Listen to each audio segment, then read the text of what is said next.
Bueno, muchas gracias a todos por estar acá hoy. Estamos muy contentos de recibir a Mauricio Lacampet en esta charla de hoy, que es la segunda charla del ciclo Arquitectura, cruces entre arquitectura, paisaje y arte, que convoca a artistas que tensionan disciplinas y campos de acción a través de proyectos que están en medio camino entre el arte, el paisaje y la arquitectura.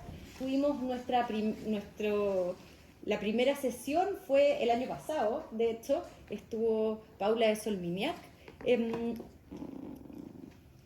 Y justo le comentaba a Osvaldo y a Mauricio antes de que partiéramos que cuando pensamos este ciclo, en esta primera etapa, yo lo primero que pensé fue quién quería invitar en la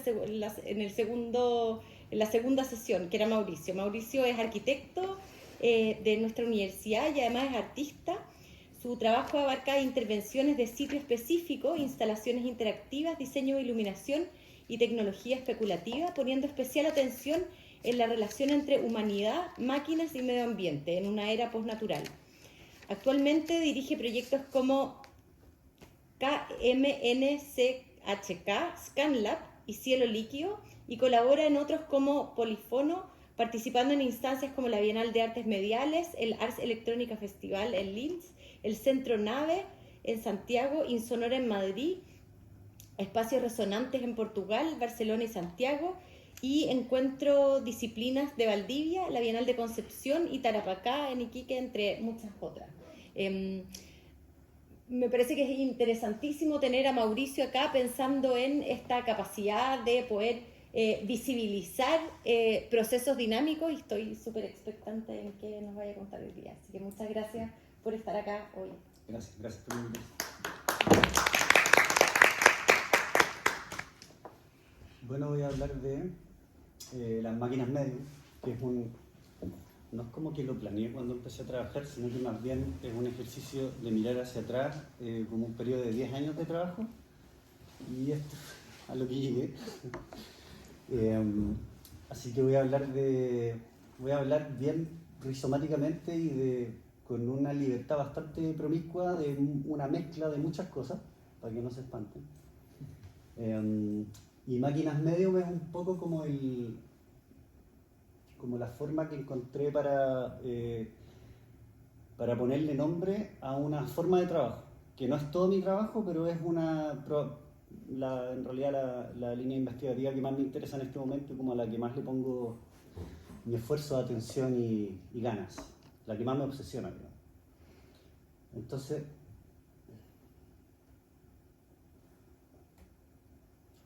¿cómo ocupo la segunda pantalla para pasar? Abajo nomás, ¿no? No importa, lo puedo hacer cliqueando. Entonces, máquinas medium. Primero habría que partir con una definición de máquina, que en realidad creo que en esta era nadie necesita que le expliquen lo que es una máquina, pero igual aquí está. La máquina es un artificio para aprovechar, dirigir o regular la acción de una fuerza o un conjunto de aparatos combinados para recibir cierta forma de energía y transformarla en otra más adecuada, realizar un trabajo o producir un efecto determinado. Ahí en la foto podemos ver una grúa, no sé de qué época será, probablemente medieval, hablándonos igual de que la máquina es una especie de dispositivo que viene acompañando a la humanidad casi desde su inicio. O sea, desde el acto de levantar una piedra con un tronco como palanca ya es considerado técnicamente como una máquina. Entonces aquí podemos ver un dispositivo que aprovecha la fuerza horizontal de un cauce de agua para convertirlo en una fuerza vertical para levantar peso. Las máquinas igual pueden ser entendidas en un término mucho más expandido. Este es un pedazo de un texto de un teórico del arte que habla de machine art, de arte con máquinas, que a mí me gusta mucho. Está en un libro con varios ensayos del mismo tema. Es Andreas Bregman, se ve un poquito chico, pero en el fondo lo que dice es que en los inicios de este ensayo, que está en un conjunto de otros ensayos, dice que es importante aclarar lo que se va a referir a Andreas Bregman con máquina en este texto. O más bien lo que generalmente pensamos cuando etiquetamos algo como una máquina. Brockman nos dice que intentará mostrar que por máquina usualmente no nos referimos a un dispositivo específico, sino que más bien el uso de este término es bastante amplio y se refiere de una forma para denominar la especial relación que tiene la humanidad con la técnica, los humanos y la técnica, y por ende con el mundo. Entonces luego detalla como varios tipos de máquinas, como un poco metiéndonos en el tema de la máquina y diciendo que básicamente muchas cosas pueden ser una máquina, que a lo largo de la historia la definición ha ido cambiando también porque la tecnología es súper cambiante y cada vez más rápida. Quizá, ¿cómo se dice? Se me olvidó, no importa. Pero si preguntamos por lo que se llama máquina, inicialmente lo primero que podría considerarse como una máquina hecha y derecha serían como las plantas del aire industrial, motores a vapor y motores de combustión, es decir, dispositivos que producen o transmiten la energía para los procesos de producción. El matemático Gotthard Gunther llamó a estos sistemas la primera máquina, cuyo principio se puede rastrear hasta la palanca mecánica, como les decía. Mientras que él usa el término segunda máquina para la máquina cibernética, que solo controla estos procesos y no los ejecuta. Obviamente después vienen muchas máquinas que tienen todas estas máquinas integradas. Luego, bueno, esa segunda máquina incluiría como los procesos de control electrónico o las computadoras. Un tercer uso de la expresión máquina podría ser las estructuras técnicas y burocráticas del Estado y otras instituciones sociales, ya un poco el modelo de máquina permeando incluso como en la sociedad y en la forma de organizarse. Lewis Mumford, que es un científico social que habla mucho de la máquina y de la técnica, denominó esto la mega máquina. Una cuarta variante sería la aplicación del término máquina a sistemas matemáticos, que lo aplicó Alan Turing, que es muy conocido por el test de Turing, que es este test como para ver si es que las inteligencias artificiales realmente están en un grado de inteligencia o todavía en un grado automático.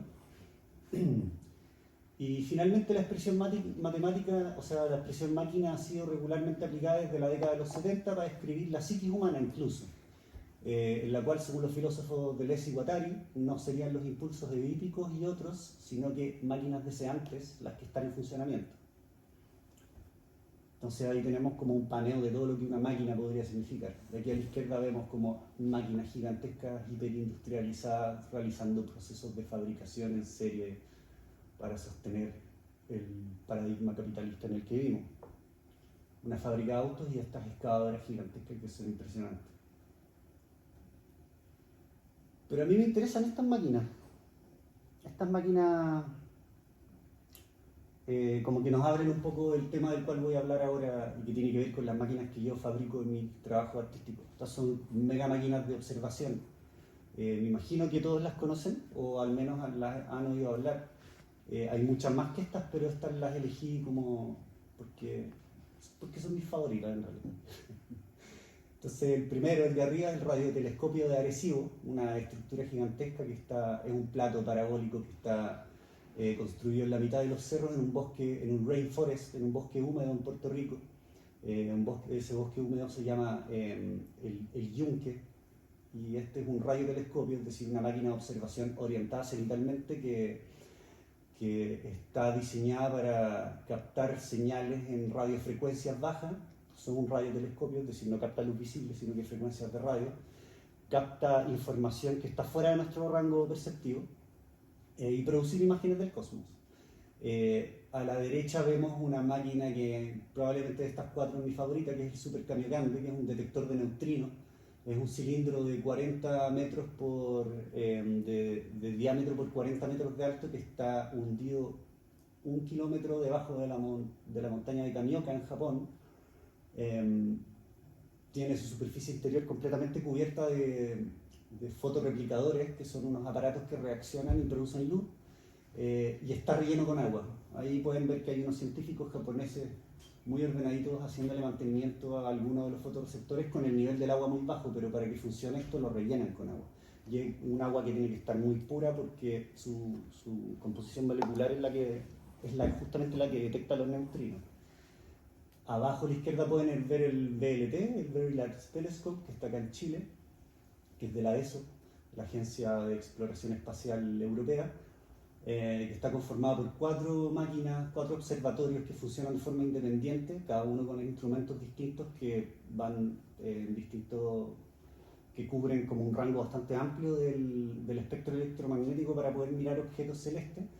Y tiene la particularidad de que, si bien cada uno de ellos funciona como una máquina independiente, tienen una quinta función que los podéis coordinar y convertirlos en un interferómetro. Entonces tienen como una mega función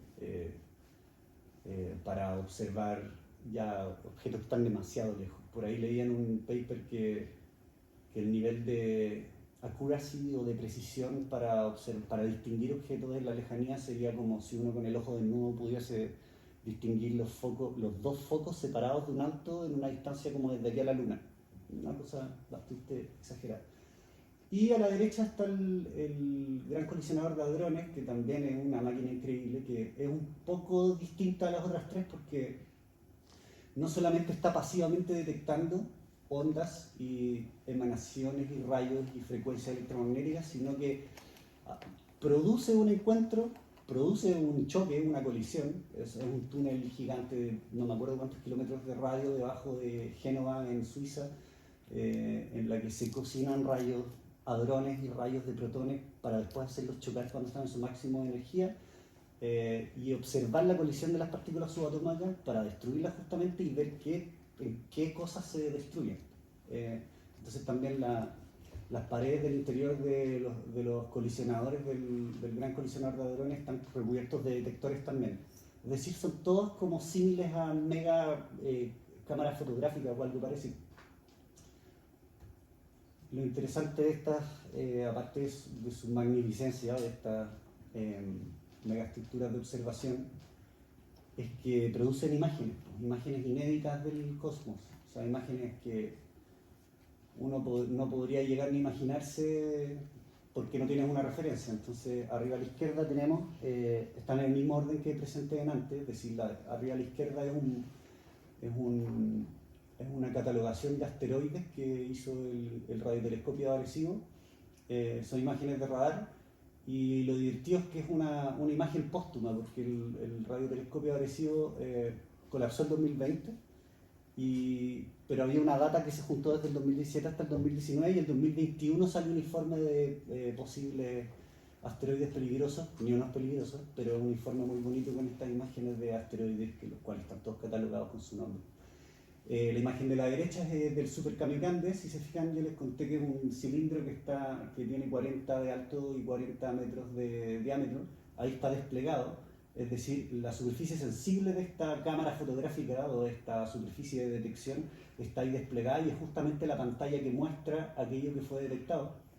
Y ahí podemos ver dos argollas, como dos argollas que aparecen casi de forma tridimensional. Uno como con la cabeza lo puede inventar, y se ve como un pequeño píxel. Esos pequeños píxeles de esta imagen son los fotorreceptores. Lo que sucede es que los neutrinos son una partícula subatómica que interactúa de una forma muy leve con la materia, entonces son casi invisibles, son muy difíciles de detectar. Entonces hay que hacer unas piruetas bastante importantes para poder llegar a detectarlos. La primera, que el Super Kamiokande está enterrado 1 kilómetro bajo la Tierra, justamente para que todas las partículas que sí interactúan con la materia choquen con la superficie de la Tierra, y a 1 kilómetro de profundidad ya solo los neutrinos llegan. Entonces ya ocupaste la corteza terrestre como un filtro al hundirte 1 kilómetro, y ahí llegan solo los neutrinos, y ahora vendría la segunda tarea, que es tratar de hacerlos reaccionar con algo. Y el agua pura, la estructura molecular del agua pura, al parecer produce partículas que viajan a una velocidad mayor que la velocidad de la luz. De eso no me pregunten a mí porque no sé, es lo que leí. Y producen una estructura que se llama el cono de Cherenkov, que ese cono cortado produce estos anillos. O sea, es toda una maroma tecnológica para lograr ver la huella de la huella de la huella de un neutrino.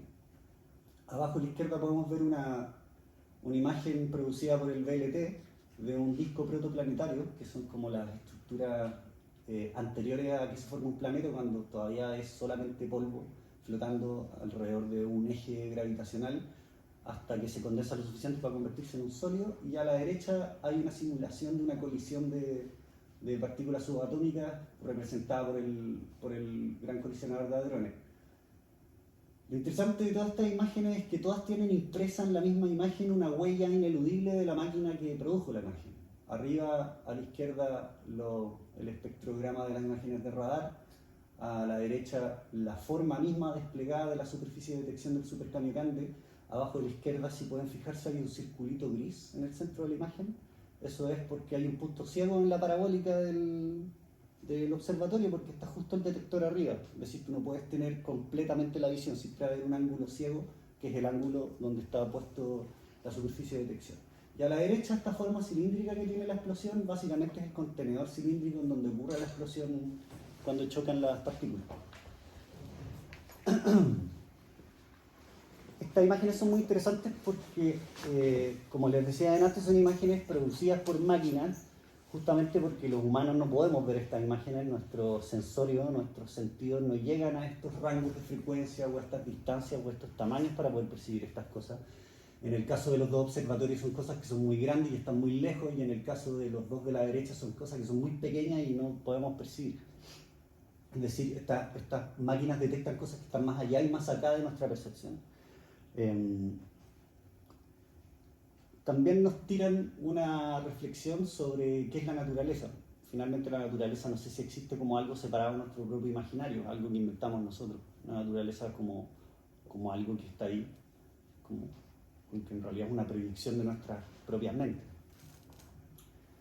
Ahora, hay otras máquinas de detección que me parecen más interesantes, un poco por la escala y por la posibilidad de trabajar a una escala así, que son las que yo llamaría sondas, que son, digamos, aparatos tecnológicos que sondean el territorio. Si se fijan, las máquinas que mostré anteriormente, como decía, trabajan más allá y más acá de los límites de la percepción, es decir, el cosmos hacia afuera y el cosmos hacia adentro, como a nivel subatómico, mientras que este tipo de máquinas mapean lo que está justo al lado de nosotros, en la superficie de la Tierra. Entonces están las boyas meteorológicas, los satélites, las sondas y las estaciones meteorológicas terrestres. Todos estos aparatos están equipados con una multiplicidad de sensores que, de nuevo, producen imágenes que no podríamos ver con nuestros propios ojos, pero que están un poco más cerca. Pero por su calidad de sonda o por poder estar mucho tiempo monitoreando en lugares extremos, como que funcionan como una especie de complemento a la percepción humana para poder estudiar los territorios. También me gustan porque tienen como una relación un poco más vertical, o sea, más horizontal con el paisaje, están como más a merced de la fuerza del terreno, no son tan violentas en su intervención. Entonces, si consideramos el planeta Tierra como una especie de superorganismo que tiene integrado un sistema técnico de percepción y de autopercepción, que serían todas estas máquinas que les mostré, que son básicamente como si fuesen órganos sensoriales, podríamos decir que los grandes observatorios cumplen la función de mostrar el macrocosmos, mientras que las sondas el microcosmos. Esas palabras están tomadas un poco como de la disciplina mística de la alquimia, en donde el macrocosmos era lo que estaba fuera del ser humano y el microcosmos era el mundo de los humanos y hacia adentro. Esto como un poco para ir introduciendo la analogía que quiero hacer de la Tierra como con la humanidad, de la Tierra como una especie de organismo. Entonces resulta que, si consideramos todas estas maquinitas, esta es la The Blue Marble, o la canica azul, que es la primera fotografía de la Tierra completa, sacada por el Apolo 17 en 1972. Por supuesto que esta foto solamente se puede sacar desde el espacio, porque tienes que estar fuera de la Tierra para poder ver la totalidad del planeta. Aquí sucede algo muy interesante porque incluso los astronautas que sacaron estas fotos describen esta experiencia como una experiencia mística. Es decir, la primera vez que vieron esta imagen, como que tuvieron un viaje místico, se acordaron de sus familias, se pusieron a llorar y como que de ahí en adelante cambiaron sus vidas para siempre. Yo creo que a mí me pasaría lo mismo.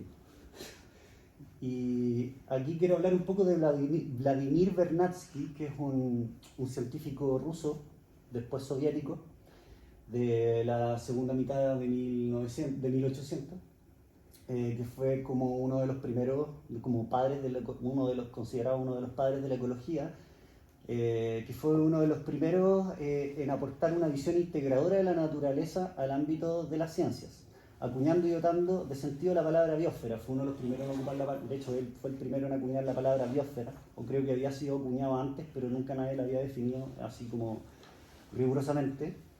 Y también acuñó otras palabras como la litosfera, que ahora le llamaríamos geósfera, la atmósfera, hidrósfera, la biosfera, la noósfera y la tecnosfera. Entonces, ¿qué es lo que pasa? Que en el planeta Tierra, si lo separamos por capas, según el entendimiento de Vernadsky del planeta, la geósfera sería quizás la capa primordial del planeta Tierra, que es cuando la Tierra era una roca y nada más.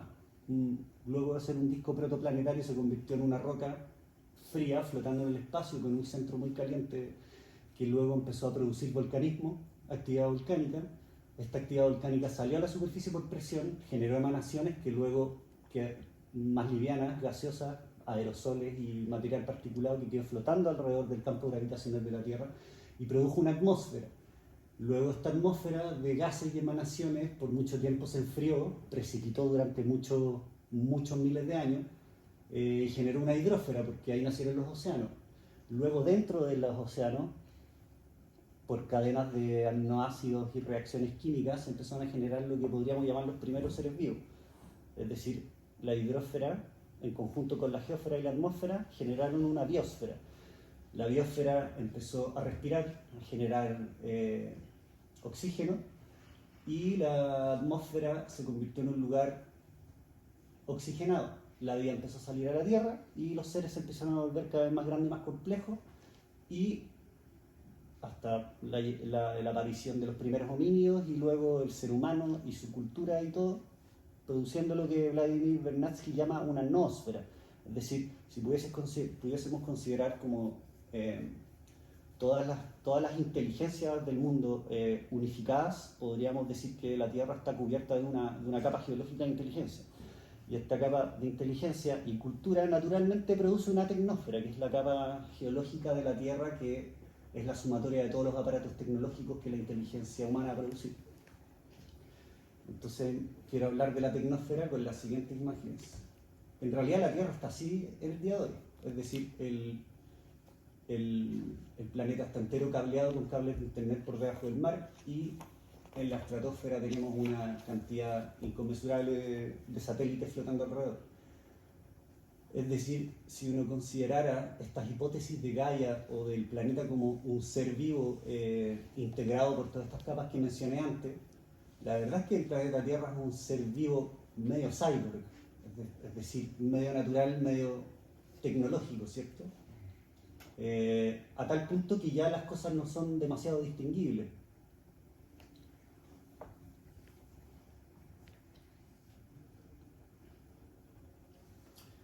Entonces, estas máquinas que sirven para percibir fenómenos que ocurren fuera de nuestro rango sensorial o producir nuevos encuentros entre entidades humanas y no humanas,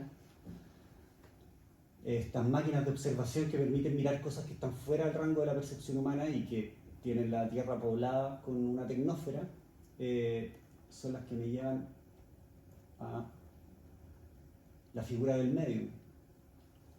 Un poco medio en broma y medio en serio, me gusta esta analogía porque el medium, en la disciplina del espiritismo de 1800, que es como una disciplina como una especie de doctrina de emancipación espiritual en contra del cristianismo, el espiritismo proponía como la capacidad de uno poder administrar su propia espiritualidad sin necesitar como a unos sacerdotes o a unos curas que mediaran tu espiritualidad de una forma monopólica, por decirlo. Entonces el medium me imagino que también ustedes todos saben lo que es un medium, que es una persona que pone su cuerpo como dispositivo para canalizar espíritus que residen en un lugar inmanifiesto y volverlos manifiestos. Una persona que en el magnetismo animal o en el espiritismo presume de tener condiciones a propósito para que en ella se manifiesten los fenómenos magnéticos o para comunicar con los espíritus. En cierto sentido, un medium, que también es una deformación de la palabra medio, es parecido a las máquinas en el sentido que usa sus habilidades o sus capacidades en conjunto con una energía que se le conecta, que puede ser la energía psíquica de la propia medium o de otras personas, no sé si han visto estas imágenes donde salen tomados de las manos, eso es porque la medium en el fondo ocupaba la energía psíquica del resto de los asistentes al ritual para canalizar entidades al ámbito de lo perceptible. Las figuras que corresponden a los medium también existen en todo el mundo y desde los inicios de la humanidad, como los chamanes y las machis, que son personajes de la sociedad que tienen la misión de canalizar con estos espíritus que están en el paisaje. Porque si tomamos en cuenta que todas las culturas, todas las sociedades en un principio, todas fueron animistas, y eso es una cosa en la que la antropología converge, de que como que todas las sociedades, las primeras formas de sociedades humanas, todas comparten como ciertas formas de mediar con la espiritualidad que son bastante parecidas. Ya esto se le llama animismo, es decir, creer que la naturaleza está plagada de espíritus, o que los poderes de la naturaleza, o que las manifestaciones inexplicables, ya sean las que ocurren en la superficie de la Tierra o más allá, como las celestes, son todas tienen alma, están dotadas de un espíritu. Entonces, esta idea del medium, que esta es una imagen de una medium europea, pero opera sobre el mismo principio, sobre la creencia de que el mundo de que existen los espíritus, digamos, y que están en algún lugar que de cierta forma es accesible. Si uno hace las piruetas correspondientes para poder conectar con ellos, puedes comunicarte con ellos. Y aquí entra un poco el paisaje, porque todas las culturas premodernas percibieron el paisaje en clave animista, es decir, el paisaje siempre fue una producción de la naturaleza y por ende de los espíritus. Así que, ya pensando un poco en los trabajos que les voy a mostrar, una introducción un poco para contextualizarlos, como de qué van mis trabajos, creo que los trabajos que voy a mostrar un poco la operatoria es intentar colgar máquinas medium, es decir, dispositivos tecnológicos que construyo yo, que están entre una máquina y un medium, colgarlos de la tecnósfera y ponerlos en relación con el resto de los dispositivos de observación y mapeo de paisajes y de territorios que ya existen. Ponerlos en relación con las tecnologías existentes y producir una suerte de arte tecnoanimista. ¿Esto para qué? Para practicar una forma de significar el territorio poniendo en valor la mezcla de los modelos epistemológicos que habitan en la psiquis mestiza, siendo yo un individuo mestizo. Como dice Silvia Rivera Cusicanqui, la filósofa boliviana, que habla del pensamiento cheje, que se escribe chixi, es un intento por entender la colonización y la decolonización no como una linealidad, sino que en los individuos que pertenecen a naciones que fueron, o a territorios que fueron colonizados, la verdad es que no es que el modelo epistemológico colonizador hubiese suplantado al modelo epistemológico colonizado, sino que estos están absolutamente mezclados, y uno prima por sobre el otro, y en el individuo colonizado residen estos dos modelos epistemológicos a veces en armonía y a veces en tensión, pero generalmente en conflicto. Entonces, a mí eso me parece súper interesante porque la tecnología hay diversos tipos de dispositivos y formas de conocimiento y artefactos que pueden ser considerados tecnología.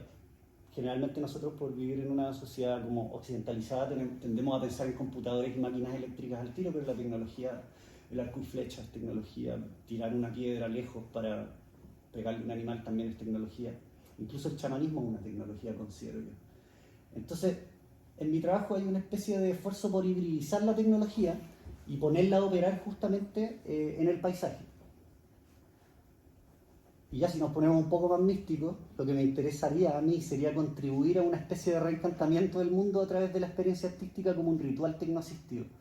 Un reencantamiento del mundo que creo que es necesario teniendo en cuenta que vivimos en una época en donde los paradigmas modernos de entender la naturaleza fracasaron estrepitosamente y estamos en una crisis climática en la que nadie sabe qué hacer, pero tampoco nadie hace demasiado. Entonces, la máquina medium podría ser un denominativo para el tipo de máquinas que les voy a mostrar, tres.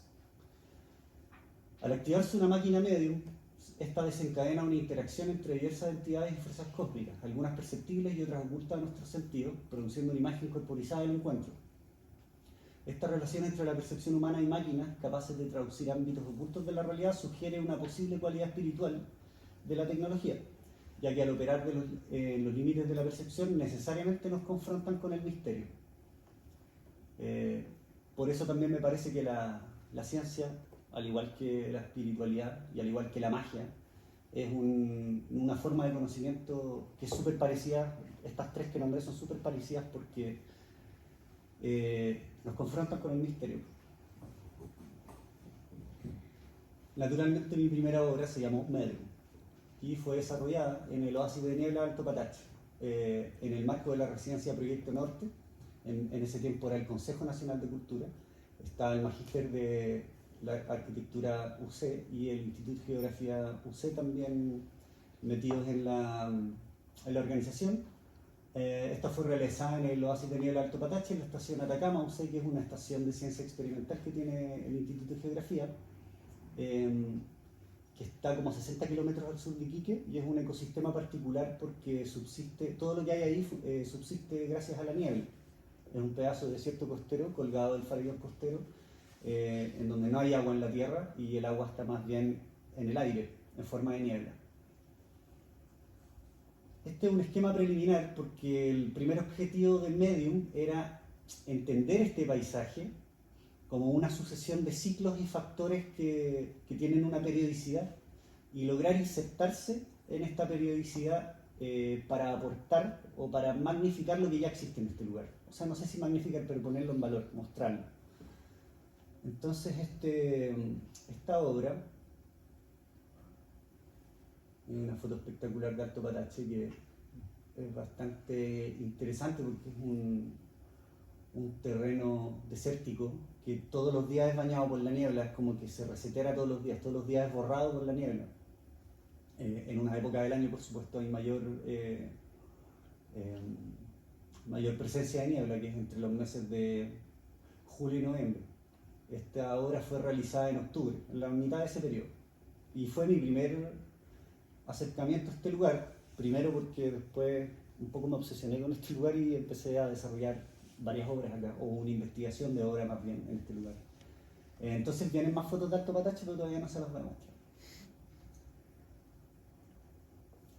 Este sistema tecnológico, mi primera máquina Medium, funcionaba en base a un módulo que armé yo con un pupitre de colegio que encontré, tecnología básica de Casa Royal, resistencia, baterías de 12 volts, 7.2 amperes, un panel solar comprado también para ese amperaje, una cajita con resistencia y 3 punteros láser que son los que se volvieron después muy, muy famosos para la revuelta. En ese tiempo eran un poco más difíciles de encontrar porque son de 1 watt, entonces son súper visibles. En ese tiempo todavía existían como los puros punteros de 250 miliwatts, que son como para, yo debería estar usando ahora para mostrar las cosas.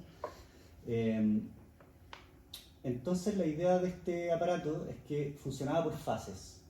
Estaba esto que era el núcleo de la instalación y estaba este otro aparato que son básicamente un pivote con un espejo y unos vientos para sostenerlo porque la camanchaca a veces sube con un viento súper fuerte. Y de estos habían 6 o 8, no me acuerdo, pero entre 6 y 8 espejos. Y este era el artefacto nuclear, el que producía el efecto. Entonces la idea es que este artefacto funcionaba por fases. Funcionaba en una primera fase, era la diurna, que era como su fase pasiva en la que está absorbiendo energía del sol. Entonces, mediante un sensor fotovoltaico, cuando bajaba la luz, se encendían solo los rayos que habían almacenado energía durante todo el día, y estos rayos se proyectaban en estos espejos que estaban esparcidos por el territorio, produciendo el siguiente efecto, que en el fondo aparecía un dibujo de luz que era la energía del sol traducida del día puesto en la noche a funcionar en forma de luz láser y reflectada en esta multiplicidad de espejos que yo tenía esparcidos por el territorio. Las distancias entre el núcleo y los espejos eran de aproximadamente 80 a 100 metros, es decir, esta obra, que era uno de mis objetivos, quería que cubriera como un área grande para que tuviera como una dimensión que entrara como en diálogo con la dimensión que tienen los cerros y los espacios allá, que son bastante grandes. Y también en la noche sube la Camanchaca, es justo el momento del día de este ciclo en el que sube la Camanchaca porque La Camanchaca viene del mar y sube por el farallón costero cuando se disipa la isoterma, que la mantiene debajo del nivel de los cerros. Es decir, era como un esfuerzo de coreografiar todos estos elementos y bypassear energía del mismo lugar, que es la energía del sol, y devolverla en forma de un fenómeno pseudoclimático, para producir esta danza de elementos etéreos que son luz y niebla.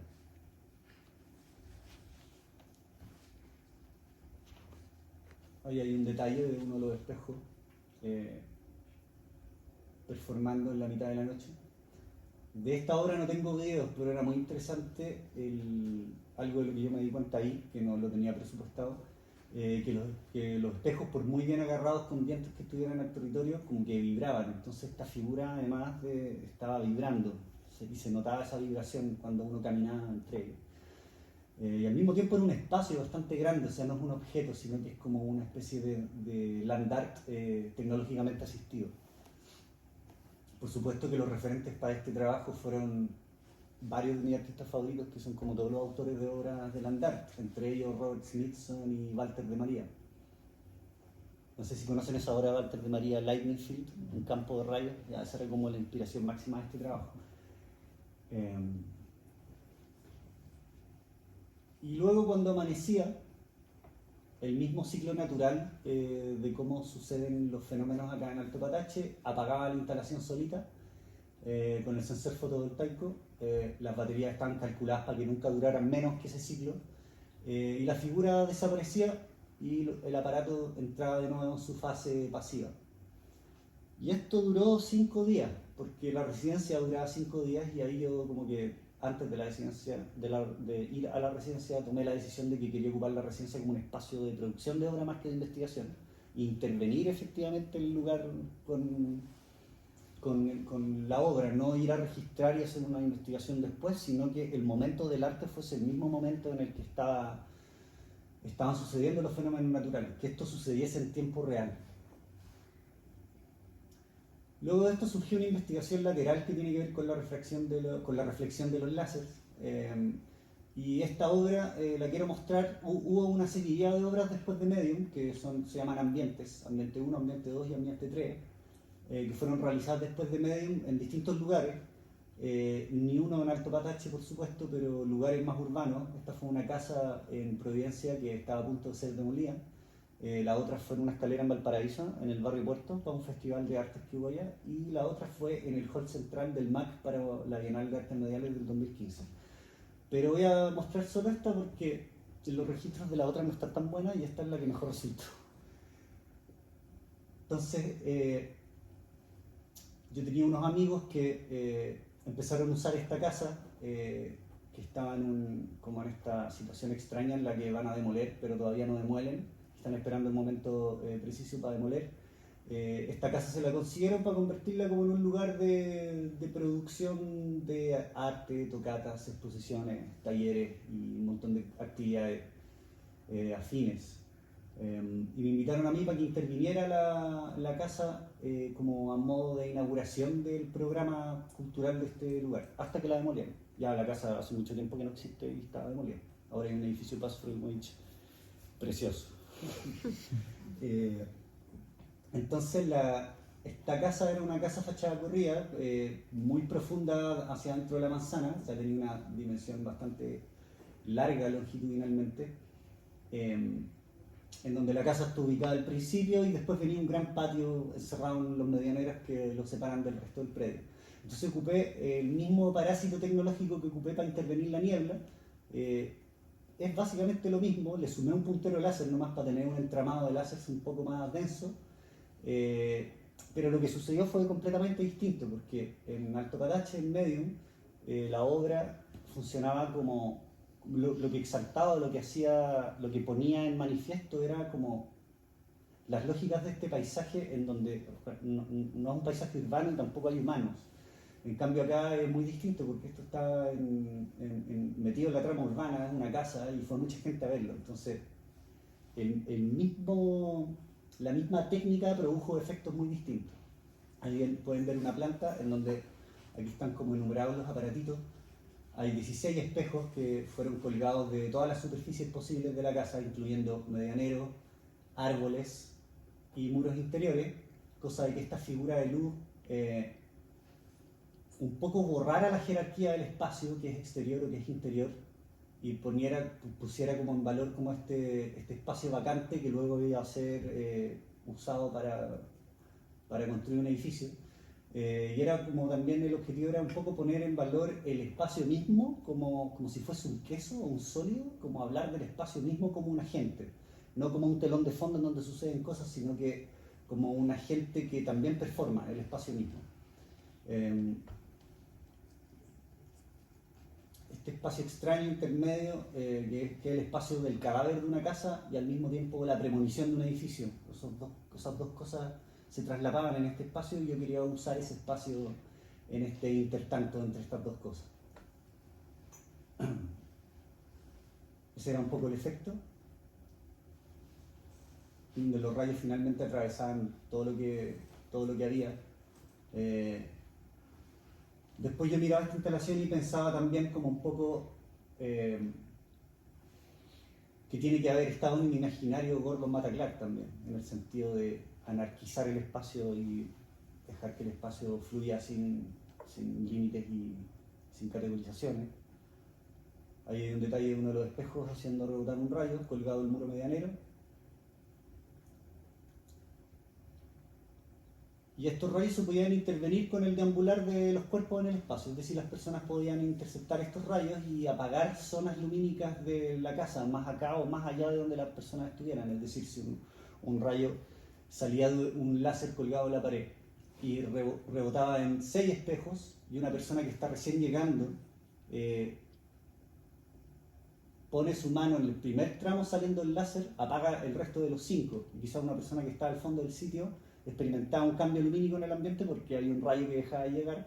Entonces ocurría como esta relación telemática entre personas y reacciones que como que se veían remixeadas por esta instalación. Había una fotografía, no sé si se ve también, pero una foto de un grupo de personas habitando la instalación, donde se ven todos los elementos de la casa, los árboles, el patio, incluso unas ruedas de carreta que habían y unos montones de leña, y los rayos pasando por todas partes, hasta el interior de la casa. Y ahí está esa ampolletita que fue el lugar en donde encontré como para terminar el rayo, para que no terminara en un punto en el muro.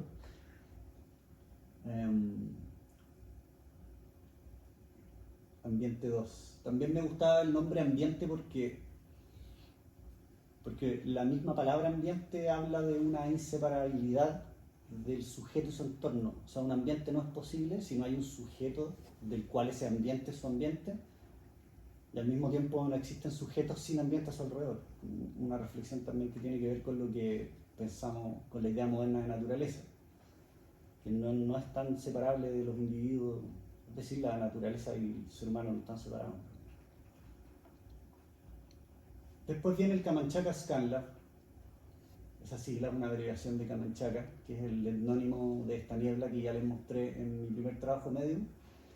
Y el Camanchaca Scanlab, que significa literalmente laboratorio de escaneo de la niebla Camanchaca, es... Uy, no sé cómo volver. No importa. El Camanchaca Scanlab es una investigación que surge de Medium. También en el oasis de niebla Alto Patache, y la verdad es que se me ocurrió cuando hice Medium. Esta idea durmió durante muchos años, entre el 2013 y el 2019. En el 2019 yo creo que estaba como ya más macerada como para ejecutarla, que tiene que ver con la misma técnica, con prender un láser en la mitad de la niebla, pero esta vez, estudiando un poquito de óptica, hay unos pequeños lentes, como los lentes Fresnel, pero para los láseres, que lo que hacen es separar el rayo en un plano de luz. Entonces lo que hace eso es producir una lámina de luz o una hoja de luz que, si uno lo prende en la mitad de la niebla, lo que hace es iluminar las gotitas, las microgotitas de las cuales está compuesta la niebla, porque la niebla no es vapor, sino que son microgotitas de agua, y estas reaccionan muy bien a la luz, mucho mejor que el humo, que es lo que uno puede ver en los láseres en la fiesta, ¿cierto? Pero con la niebla es un efecto bastante distinto, porque el agua es translúcida y funciona mucho mejor. Entonces, teniendo como esa interacción entre luz láser y niebla en la cabeza, que yo ya lo había visto cuando hice Medium en 2013, fue que armé una investigación y un plan para diseñar un nuevo aparato que fuese un escáner de niebla. Entonces estaba la primera parte, yo ya había hecho unas pruebas y todo, que era el escáner mismo de niebla. Me faltaba la segunda parte, que es el aparato de registro. Es decir, cómo registramos este plano de luz que interviene en la niebla. Por supuesto que tenía que ser fotografía, pero yo no soy muy experto en fotografía, o al menos en ese momento no lo era, así que invité a mi amigo Sebastián Arriagada, que es fotógrafo y cineasta, para que juntos conformáramos el Camanchaca ScanLab. Nos adjudicamos un fondo y nos fuimos a Alto Patache de nuevo, después de como 6 años, a realizar el Camanchaca ScanLab, que yo diría que Medium fue como el ensayo de funcionamiento del Camanchaca ScanLab. El Camanchaca ScanLab tiene integrado a Medium, pero tiene una nueva función, que es producir una imagen. Medium no la tenía, era un ambiente lumínico que se formaba, que era una reflexión en torno a las entidades y factores que producen y moldean el paisaje, pero esta vez ya el efecto es más incisivamente diseñado para producir un corte transversal de la nube y ver ese corte, que es una imagen que nuevamente no podemos mirar con los ojos, es como una imagen que es imposible de percibir de la forma en la que están organizados nuestros sentidos, porque de hecho prender una hoja de luz en la mitad de la niebla es restarle dimensiones a un fenómeno que es multidimensional, que es la herramienta arquitectónica del corte. Lo que hace es eso, cortar un cuerpo tridimensional para poder ver un slice o una lámina o una tajada. Entonces acá hay una nueva foto de Alto Patache, en donde podemos ver el farallón costero cuando la niebla está empezando a formarse. Aquí hay un planito que dibujé de Alto Patache, se puede ver acá el farallón costero, ahí está la sombra. Toda el área en azul es el área que pertenece a la estación Atacama UC, es el oasis de niebla de Alto Patache. Creo que Bienes Nacionales se lo dio a la Católica para el estudio científico. Aquí está Puerto Patache, que es el puerto minero de la María Inés de Coyahuasi, de la minera. Aquí están las torres de alta tensión, la línea de alta tensión que cruza este paisaje, y la carretera pasa por aquí, por abajo. Aquí empieza a subir el terreno y en el fondo la Camanchaca choca con este farillón. La isoterma, como les decía, que es como el límite entre el aire caliente y el aire frío, la mantiene debajo del farillón, y en la noche, cuando baja la temperatura, la isoterma se disipa, sube más arriba de los 700 metros sobre el nivel del mar y la Camanchaca entra al territorio. Y aquí, justo arribita, como balconeando, hay un pequeño valle que es donde está toda la instalación de la estación Atacama. Ahí está la estación, es el puntito que está marcado. Este plano no se ve muy bien acá, pero lo puedo leer. Ahí está la estación Atacama UC. Acá hay una estación meteorológica de monitoreo y acá hay una segunda estación meteorológica de monitoreo. Es decir, es en esta área en la que nosotros nos movemos cuando vamos para allá. Este farillón de acá es incaminable en realidad. Pero aquí se forma este vallecito en el que uno puede habitar. Y están todas las instalaciones y todas las cosas que se hacen allá ocurren en esta área. Por eso marqué este círculo, que podemos agrandar y mirarlo acá. Entonces lo interesante de este lugar es que funciona como un paisaje laboratorio, en donde el terreno natural es una especie de alfombra, en donde están esparcidos un montón de aparatos tecnológicos que cada uno cumple una función específica respecto de la niebla. Está la estación Atacama, que es un conjunto de domos que es para recibir a los artistas, a los científicos o a los estudiantes que vayan a visitar la estación. Están los atrapanieblas mismos. En ese momento cuando saqué esta foto había uno roto, estaba en mantención. Están en este cerrito acá. Por aquí bajan el agua que agarra los atrapanieblas, y de hecho la estación se abastece de agua de niebla. Aquí está la estación meteorológica 750, que se llama así porque está a 750 metros sobre el nivel del mar. Y acá está la 850, que está a 850 metros sobre el nivel del mar. Cada uno tiene sensores distintos, o sea, básicamente la misma amalgama de sensores, pero creo que una es más moderna que la otra, entonces como que miden variables atmosféricas en un pulso, una más rápida que la otra. Creo que esta es más nueva y esta es un poco más viejita. Entonces me interesa mucho a mí esta como esta forma de funcionar de Alto Patache, que es como un paisaje laboratorio, que es una red de nodos que censan la niebla, esparcidas en un territorio aparentemente vacío, pero que cuando uno llega allá y afina sus sentidos, te das cuenta que hay un montón de flora y de fauna y de líquenes y de zorrochillas y de como una costra de vida sobre la superficie que en su mayoría está en latencia porque esperan a que aparezca la niebla para poder florecer o manifestarse. Y además que están escondidas durante el día porque este lugar mismo funciona en dos fases. Es desierto en el día, hace un calor y un sol bastante exagerado, y en la noche viene la niebla y lo convierte en un paisaje completamente distinto. Entonces, como que esa diferencia exagerada entre la noche y el día en Alto Patache también es muy interesante. Ahora, la niebla es una cosa que mayoritariamente se manifiesta en la noche, lo que da pie a poder, que es súper cómodo para trabajar con luz, porque oscuridad, niebla y luz es un muy buen ensamblaje de elementos. Ahí hay algunas imágenes de los aparatitos que hay esparcidos por acá. Esa es la 750, esta es la 850. Este es un neblinómetro, que es un aparato que inventó el personal ahí de la estación, que básicamente es un metro cuadrado de niebla con un entramado de malla Rachel, que es el que ellos estudiaron, que es el que resulta más óptimo para captar niebla. Entonces con esto miden la eficiencia de la niebla cuando hay un evento de niebla. Un evento de niebla es cuando hay una cantidad de niebla tal que puede ser considerada un recurso del cual captar niebla que efectivamente sirva en una buena cantidad para abastecer de agua la estación. Entonces con esto ellos miden la eficiencia de un evento de niebla. Y este es un sismógrafo que está también esparcido en uno de los lugares. Y hay varios aparatos más, hay unas antenas que no sé para qué sirven, hay otro sismógrafo que está enterrado en una de las laderas cerca de la 850. Entonces, esta como red de aparatitos que como que están separados por senderos y que cada una en sí misma es como una especie de portal, alguna información de este paisaje, a mí me parece muy interesante. Y lo que hicimos fue construir nuestro propio aparatito que se acoplara como a esta red de paisajes, de aparatos tecnológicos que están monitoreando la niebla y que produjera una nueva imagen de la niebla, así como las estaciones producen una planilla de datos que puede ser considerada una imagen del paisaje, una imagen numérica, pero una imagen al fin y al cabo. Nosotros quisimos integrar nuestro Camanchaca ScanLab a esta red de aparatos, órganos que están sensoriales que están monitoreando la niebla.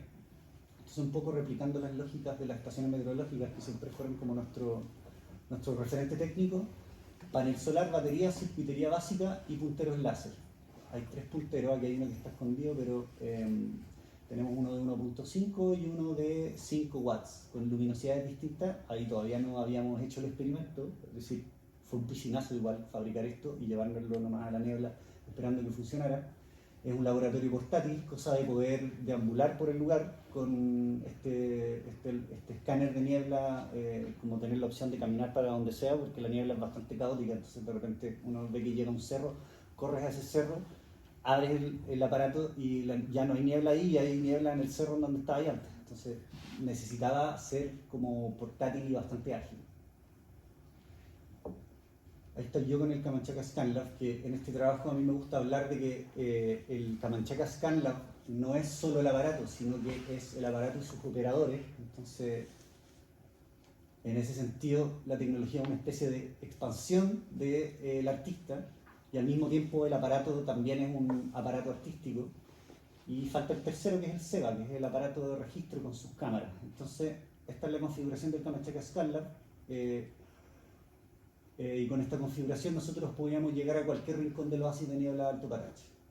Así que luego vino una parte de la obra que no aparece mucho en los productos en lo que ha producido el Camanchaca ScanLab como laboratorio de obra. Está un poco oculta a las exposiciones y todo eso, pero sería interesante hacer un plano de las derivas que hemos hecho, y porque tenemos marcado cada uno de los puntos donde escaneamos niebla, están marcados en un GPS.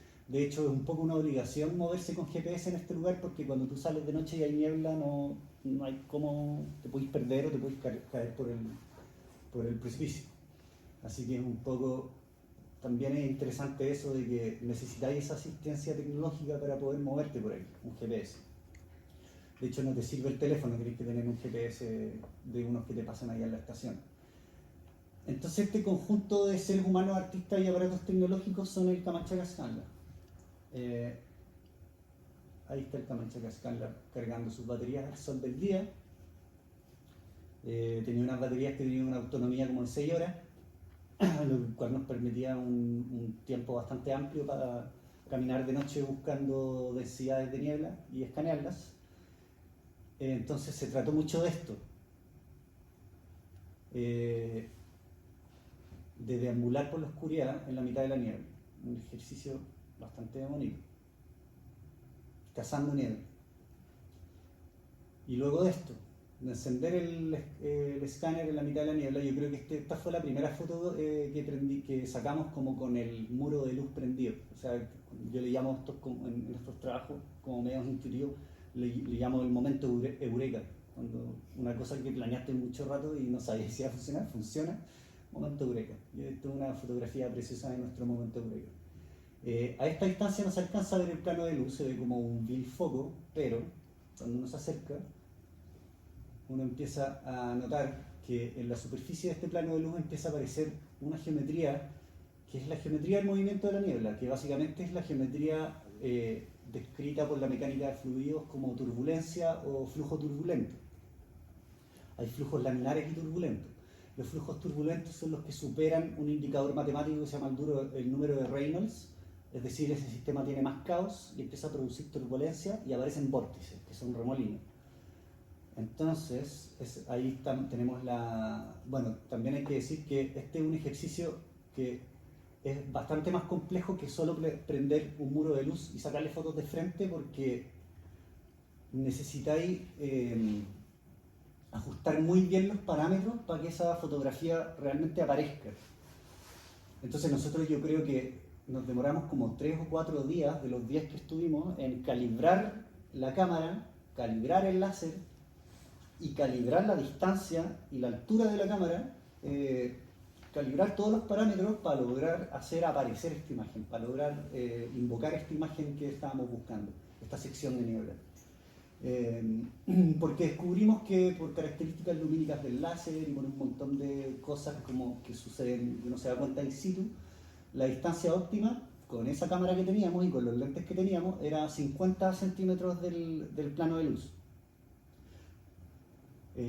Ahora, el plano de luz, estos láseres tienen 6 kilómetros de alcance. O sea, la experiencia de estar parado frente a un muro de luz en donde se ve la niebla con un corte dinámico en tiempo real es una cosa que es impresionante. Lo que les voy a mostrar a continuación es simplemente un encuadre más o menos del tamaño hoja de carta, que es lo que, según los lentes que teníamos, como el tamaño de encuadre que podemos tener a 50 centímetros de distancia.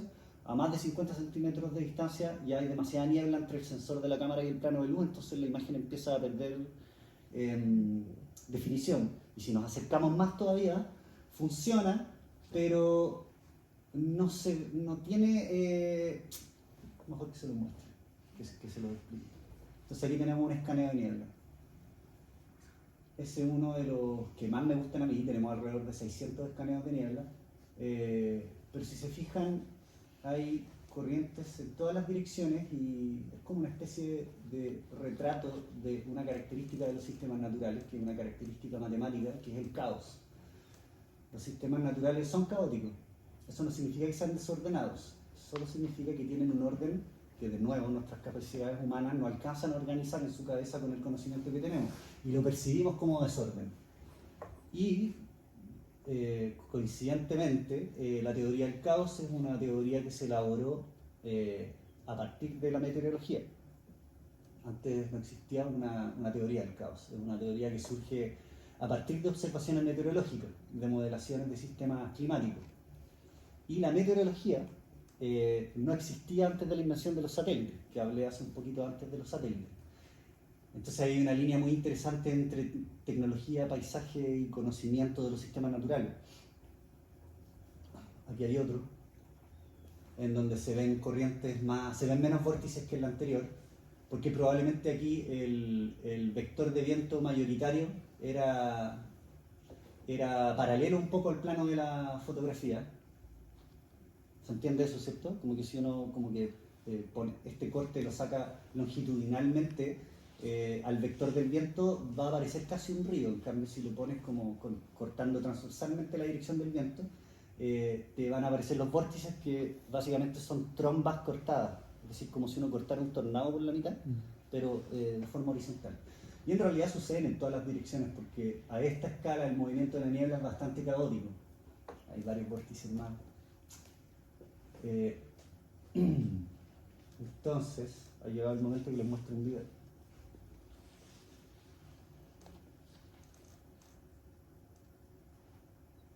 Vale, aquí necesito tu ayuda para ponerlo en pantalla completa y en la pantalla de ella. Si lo corro, eso ahí.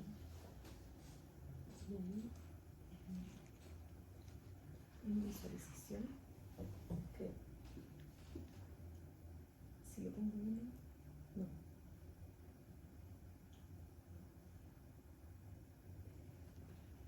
Abajo sale ver en pantalla completa. Ahí, al final, al inicio. Ah.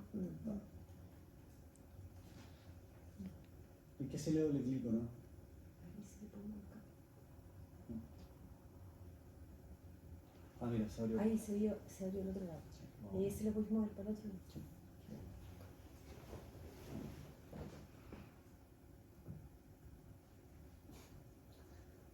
Yo no ocupo Mac. Si alguien te puede ayudar, sería gracias.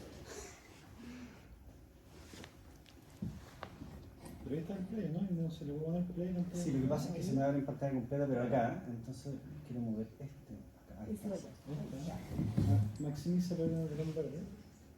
El botón Arriba a la izquierda. Ahí, aquí. Que aquí hay en este video que muestra un poco, es como un resumen del Comanche Cascalado entero. Hay un plano en donde aparece lo que les mostré, pero en movimiento. Ahora sí apagaría un poco la luz para que lo puedan ver bien.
con la presentación, no sé dónde quedó. Está justo ahí puesta en la pantalla. Mira, ahí está.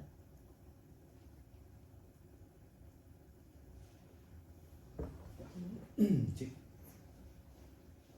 Ahora les voy a mostrar suspensión, traducción y amplificación, que fue la primera exposición que hicimos con el Camanchaca Scanlab, es decir, donde la primera vez que mostramos los resultados. En ese momento todavía no teníamos el video que les mostré, porque ese video fue grabado en 2020, teníamos solamente las fotos que les mostré. Entonces nos dieron para la Bienal de Artes que se celebró en 2019 un espacio bastante ad hoc, que era el Zócalo del MAC de Parque Forestal, para mostrar este trabajo. El desafío era abarcar ese espacio increíble con estas fotografías increíbles y con una increíblemente poca cantidad de plata. Entonces, tomamos una decisión que terminó siendo bastante interesante como para la obra, conceptualmente, porque lo que hicimos fue, yo pensaba, cómo poder hacer que esta máquina medium que primero capturó esta característica del paisaje, esta imagen de la niebla, el Camanchaca Scanlab, el laboratorio que vieron, cómo poder usar ese mismo aparato para proyectar las imágenes después en un contexto expositivo en un espacio urbano dentro de un museo y generar una especie como de diálogo o como portal entre el lugar de donde fue recopilada la información y el lugar en donde va a ser proyectada. Así que, estudiando un poquito, empezamos a desarmar el Camanchaca Scanlab para convertirlo en un aparato performativo en un espacio expositivo. Entonces aquí está el Camanchaca Scanlab, que habiendo sufrido su primera descuartización, le separamos el panel solar y quedaron las puras baterías, las pusimos como un objeto escenográfico o expositivo en el Zócalo, que está debajo de tierra. Imagino que conocen esa sala en el MAC. Y cableamos el museo entero hasta el panel solar, que lo colgamos de la balaustrada del segundo piso, orientado a la lucarna del museo. Entonces la idea es que capturara el sol desde la lucarna y metiera energía cableada por todo el museo, por las escaleras, hasta la sala subterránea. Que de nuevo hay una referencia media implícita a Gordon Matta Clark en esta idea de meter el espacio exterior de los edificios adentro. Y después los aparatitos que componían el láser del Camanchaca Scanlab también lo sacamos de su sistema compacto y lo convertimos en un artefacto en sí mismo, en el que entonces estaba el sol conectado vía panel solar a las baterías alimentaban este láser, y este láser tenía un micromotor con un pequeño aparato que interceptaba en un pulso el rayo, es decir, producía un fliqueo en un pulso determinado, que ya les voy a explicar con qué tiene que ver ese pulso.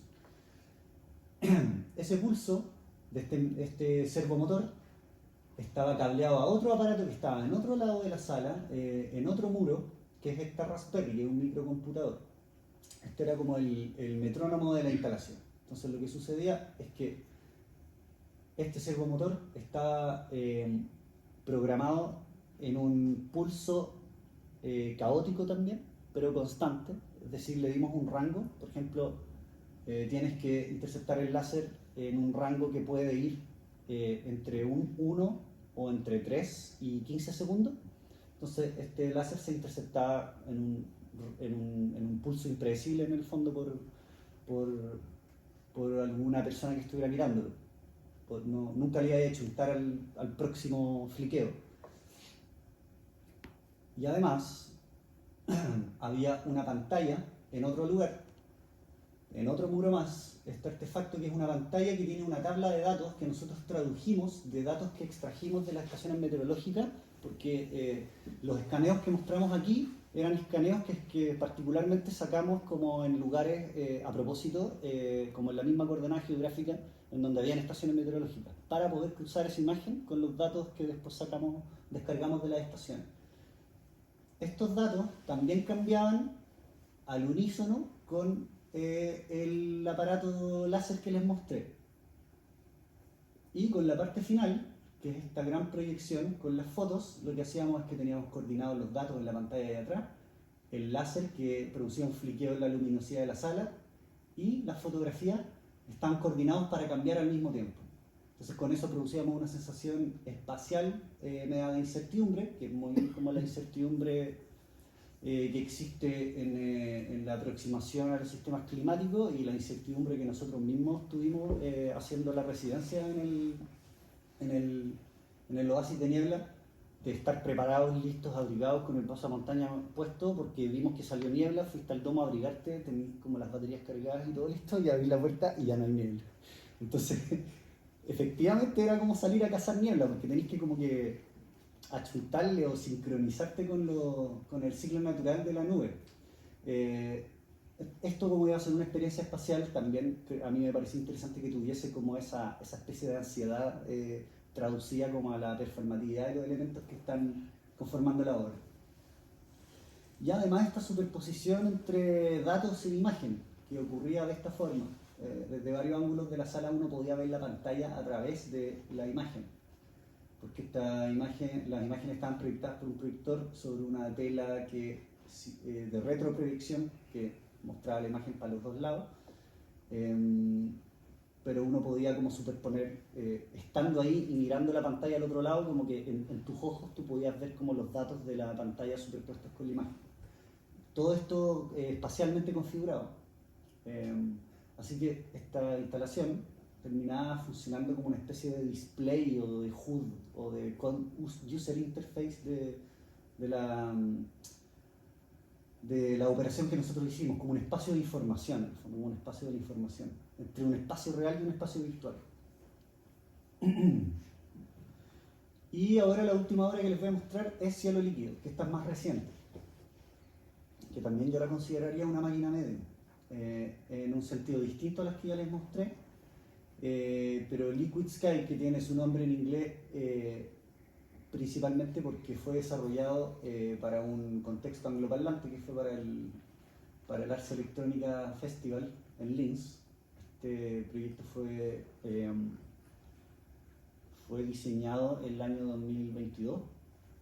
Fue presentado en formato prototipo al Ars Electronica, un festival austriaco, el festival más grande de artes electrónicas con el cual el Ministerio de Cultura tiene como un vínculo desde hace, creo que, 6 años.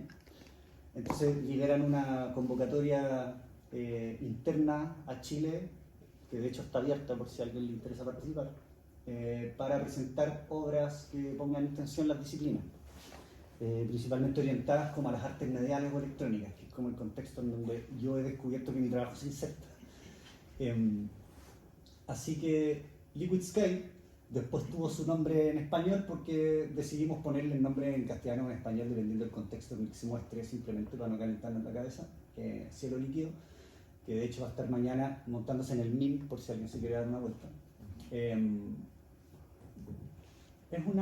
una máquina también que considera, que sintetiza o que condensa y remixea como varios momentos de la observación celeste, de la observación del cielo. Varios momentos con una tecnología de nuevo que es una tecnología ancestral, que son los espejos, que nadie podría decir que no es una tecnología ocupar espejos para reflejar cosas.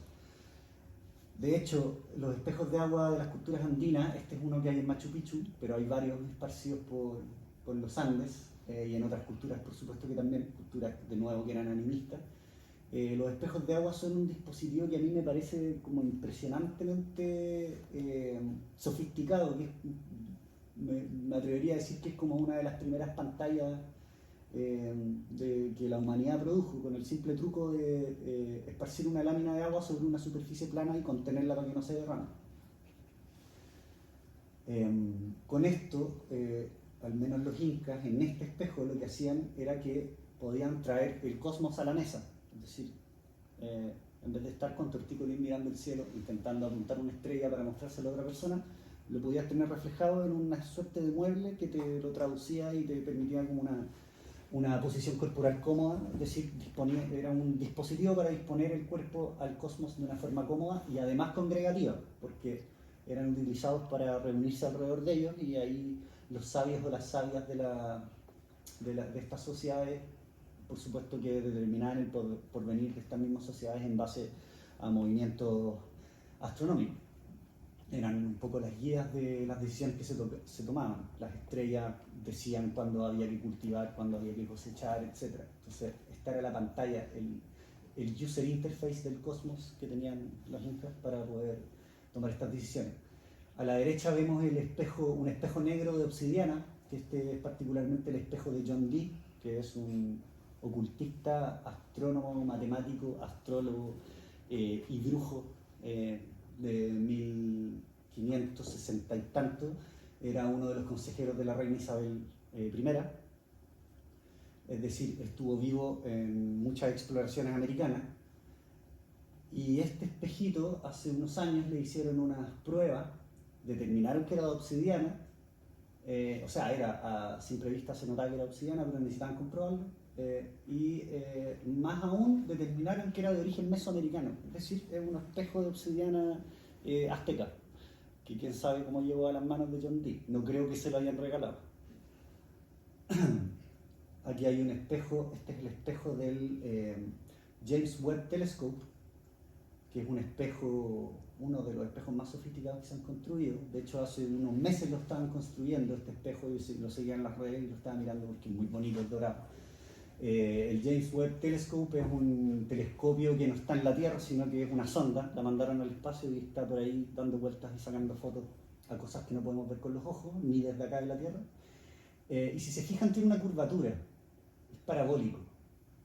Al igual que el espejo del radiotelescopio agresivo que les mostré delante, y al igual que la mayoría de los espejos de los observatorios, porque esa es como la forma geométrica que te permite observar condensar un área muy grande de cielo en un puro punto en un puro punto focal. Y esta es una foto que alguna vez yo tomé en una playa pensando en esto. Creo que un poco aporta al imaginario. Entonces acá tenemos como varios momentos de distintas culturas y de distintos momentos históricos en donde se ocupa el espejo o el reflejo para observar el cielo. Así que nosotros, condensando todas estas cosas, construimos nuestro propio espejo. Acá hay una cosa particular, que es el agua.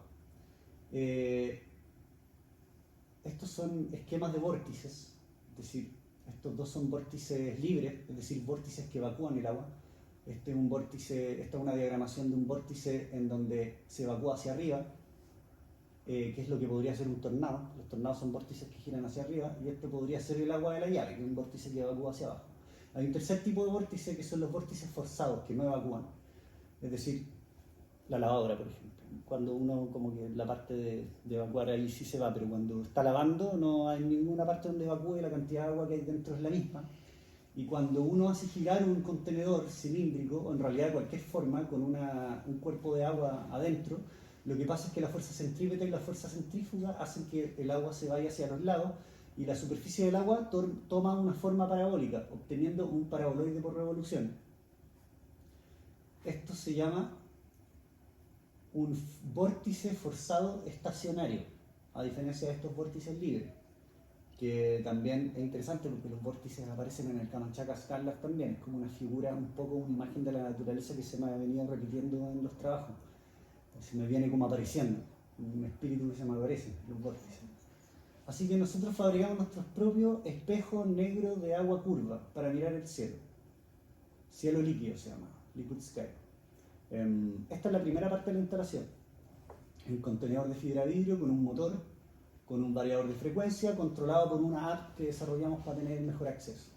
Y tiene un mástil con una cámara GoPro que graba cenitalmente hacia abajo. Esta obra al principio no tenía la cámara, solamente era el motor, el contenedor de agua y la superficie de agua que está teñida negra para que solo se vea el reflejo y no el fondo del contenedor. Entonces tiene como integrada este imaginario de la obsidiana, pero una obsidiana líquida. Y esta obra fue primero propuesta para un concurso de arte público para los nuevos pabellones, o sea, los nuevos pabellones del aeropuerto. Vienen como estas dos terrazas largas y tiene una obra de la Claudia Miller y una obra de Cristian Salinero, fueron los dos que ganaron. Nosotros participamos en ese concurso, sacamos el tercer lugar. Yo creo que era demasiado aparatoso tecnológicamente, querían algo que fuera fácil de mantener, así que no salió. Pero el proyecto nos quedó muy bueno, así que empezamos a buscar instancias para seguirlo desarrollando, porque también las temáticas y como los conceptos que empezamos a manejar, como hablando solamente del proyecto, eran demasiado interesantes. Así que salió la convocatoria de la Arce Electrónica y yo decidí que teníamos que postularlo, pero estaba incompleto. Y como esta convocatoria admitía proyectos en prototipo, la segunda parte fue súper site specific, de sitio específico en relación a su contexto, o sea, fue desarrollado para el festival mismo, en el que teníamos la primera parte de la instalación, que sería esta. Le agregamos ese mástil con la cámara para poder grabar esta imagen, también es una imagen difícil de registrar. Hay un amigo mío que está mirando el espejo un poco para que vean la escala, que también tiene una escala como de mueble, es decir, permite como la congregación alrededor.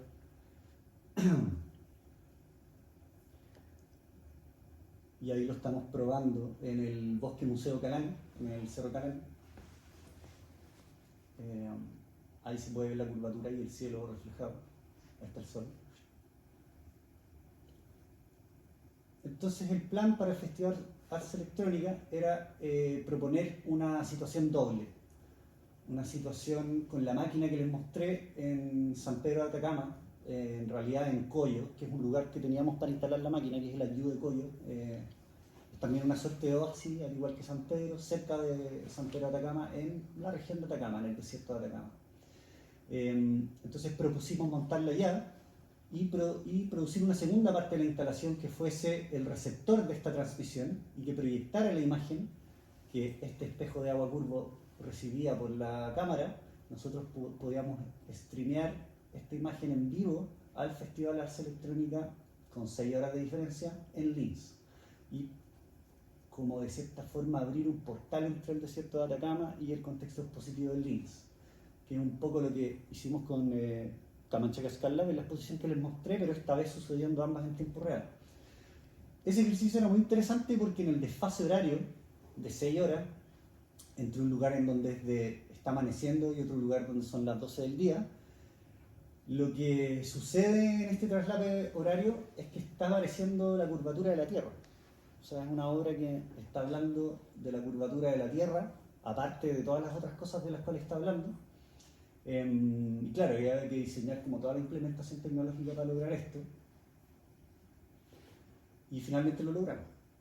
Aquí está, entonces, el equipo de 5 personas, ahí está Diego, Lucas y Santiago, en Coyo, con la máquina montada, con soluciones en tiempo real para que no se calienten los computadores, los dispositivos electrónicos, la cámara y el aparatito andando en un lugar en donde lo pudimos montar, que de hecho era un lugar de cultivo, entonces hubo que armar este cerrito para separarlo del agua, porque estábamos justo en etapa en la que se inundan estos lugares para regarlo.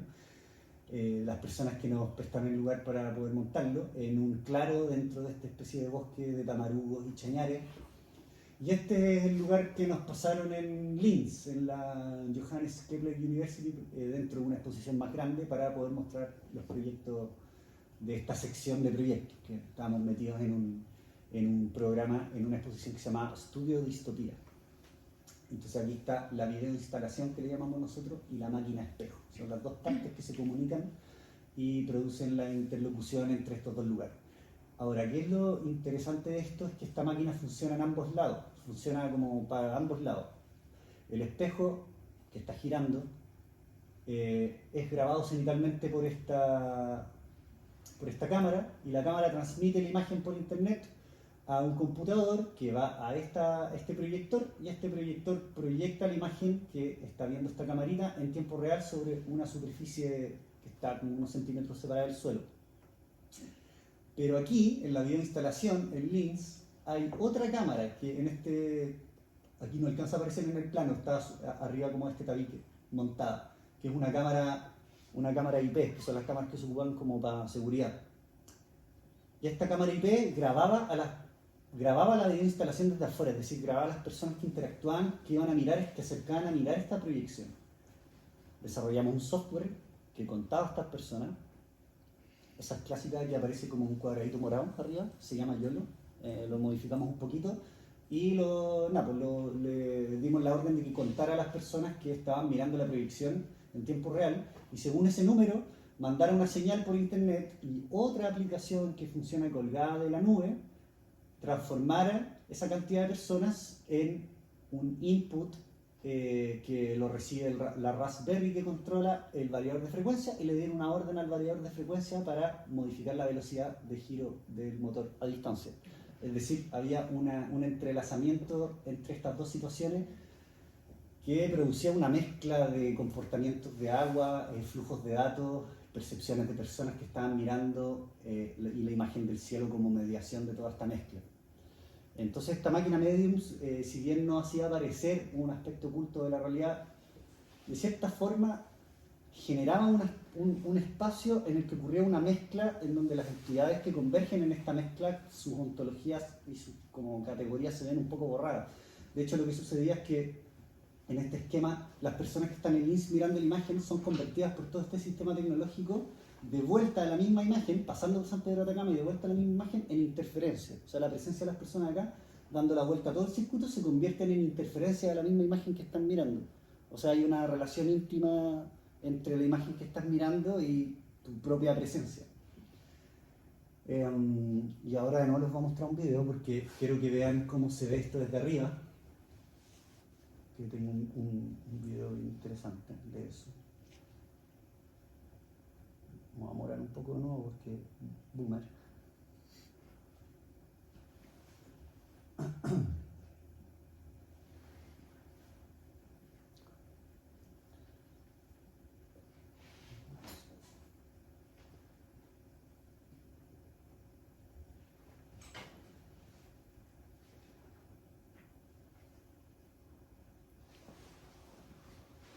Mira, esto, ¿no? No, yo creo que tienes que ahí ponerle play. Ahí sí. No.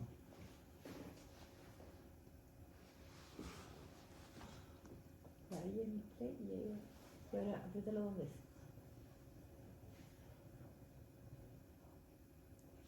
Sí, ahí está. Lo que pasa es que me apareció.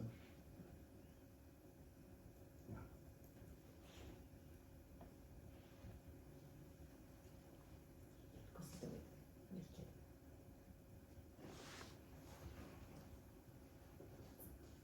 Bueno, acá hay varios videos de un poco para que se hagan una idea de la videoproyección, que tenía muchos distintos momentos de giro.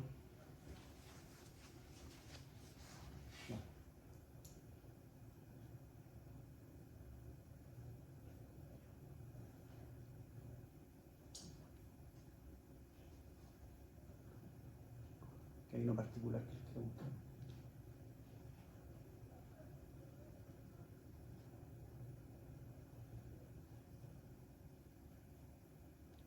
Acá hay otro. ¿Te puedo hacer una pregunta? Sí. ¿Y la gente sabía que cuando habíamos gente esto cambiaba? Sí, si te fijaste el en la foto de la instalación había una pantallita al lado vertical. Esa pantalla está toda la memoria diseñada como en una visualización animada como para explicar toda la obra, porque no es fácil de explicar. Entonces hay unos esquemas y toda una memoria incluso y todo. Pero, me están contando el video que les quiero mostrar, que espero que esté por acá.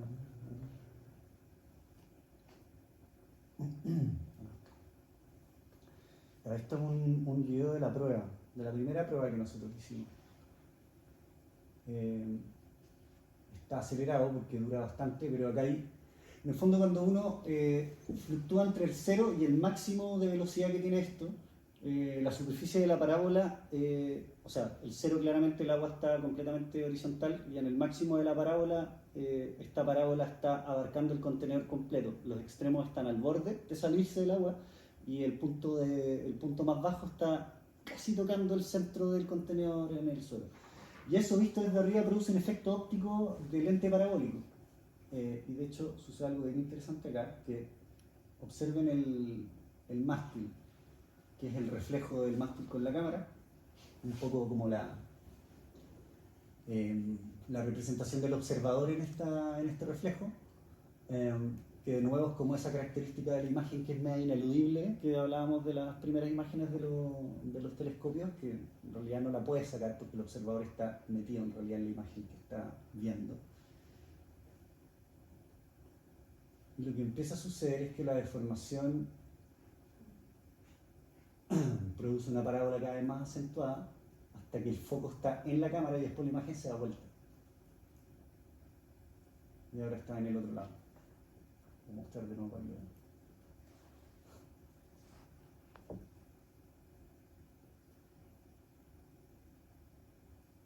Entonces, esta imagen iba fluctuando a una velocidad más lenta, por supuesto, durante todo el tiempo que este portal estaba abierto. Entonces, las personas en un lugar iban afectando esta imagen con su presencia. Ese era como un poco el entrelazamiento que nosotros queríamos lograr con la obra. Acá hay distintos momentos en Linz. Este me tinca que debe haber sido cuando estaba amaneciendo por el color del cielo. A los chiquillos ahí les tocó estar operativos como desde las 4 de la mañana. Mientras nosotros habíamos pasado por un desayuno y todo. Y después esta obra, esta otra instancia la mostramos en el MAC. A ver, si te fijáis, está en la misma pantallita que estaba en el otro lado, que para el contexto en el cual lo mostramos, esa pantalla tiene que ser rediseñada de nuevo porque depende del lugar y de las características del espacio. En este caso, nosotros mostramos, en el MAC no logramos hacer una transmisión entre una parte y la otra de la obra, solamente mostramos, en el formato de la proyección, mostramos unos videos grabados. Así que aprovechamos acá de poner una memoria larga y conceptual, que no habíamos tenido espacio antes para mostrarlo. Pero quiero que sepan que en ese caso no estábamos streameando nada en vivo, solamente estábamos proyectando en vivo videos guardados de Cielo Líquido. Pero después lo pudimos montar en Nave el año pasado, en noviembre. Y en Nave pudimos hacer un ejercicio bien interesante porque es la primera vez en donde pudimos poner las dos máquinas como en un mismo lugar. Obviamente la gracia de la obra es tener una máquina muy lejos de la otra, porque así esta cosa ocurre esto de que aparece la curvatura de la Tierra representada en datos y movimientos de agua y en desfase horario y todo. Pero Nave nos proponía como una nueva instancia en la que podíamos tener las dos máquinas al mismo tiempo, operando muy cerca, pero en lugares distintos. Entonces pusimos la máquina espejo en la azotea, arriba, y en la sala negra proyectamos la imagen. Entonces nos encargamos de mirar bien los planos y ponerlas como justo en el mismo eje, cosa de calzarlas como una especie de hoyo digital que le hicimos al edificio. Entonces ahí de nuevo aparece como Gordon Mataclar con sus perforaciones y sus hoyos y sus incisiones a la arquitectura. Pero esto es como un guiño digital a lo que hacía Mataclar. Y de nuevo aquí estaba montada la cámara que grababa a las personas y que luego enviaba una señal a la azotea para modificar en tiempo real la máquina. Acá lo interesante es que las personas que visitaban la videoinstalación después podían subir la escalera y visitar la obra también. Entonces es un ejercicio que habla de como que lo que hace un poco esta máquina es dislocar el cielo y someterlo a variables matemáticas que son producidas por elementos tanto naturales como tecnológicos y como humanos, y remixearlos todos en un vórtice forzado estacionario. Ahí estamos echándolo a andar cuando la superficie no está muy... Se nota que es agua cuando tú lo echas a andar o lo estás frenando. Solamente se ve liso y perfecto cuando está a una velocidad constante. Y acá está la pantalla que te contaba, que aquí tuvo otro diseño un poco para explicar de manera fácil, como que entendieran todas las personas qué es lo que estaba pasando. Entonces teníamos un streaming ahí arriba donde teníamos un aparatito que grababa desde afuera la máquina espejo. Acá hay unas explicaciones de cada una de las situaciones, de la situación de arriba, una esquemita, la situación de abajo, otra esquemita, y lo que sucede con la interacción. Entonces ahí tenemos un contador de velocidad y un contador de personas, para que se entendiera que las personas modificaban la velocidad, las personas que habían acabado. Y aquí no se alcanza a ver, por la chaqueta de la Cami, que esta imagen de acá es la imagen que ve la cámara de seguridad. Entonces aquí aparecen las personas marcadas por el rectángulo morado y se entiende que están produciendo una fluctuación en la velocidad de la máquina que está en el otro piso. Y ahí los dejo con esta imagen final de Cielo Líquido funcionando en el MIM, que es un poco la misma situación que vamos a tener mañana jueves. Y eso, esas son las obras que les quería mostrar que tienen que ver con traducciones y dislocaciones del paisaje a través de máquinas medium. Y los dejo con esa imagen final de la proyección de cielo líquido, donde aparece todo mezclado. El mástil de la cámara, las nubes y el fondo del cielo y las partículas flotando en la superficie de agua.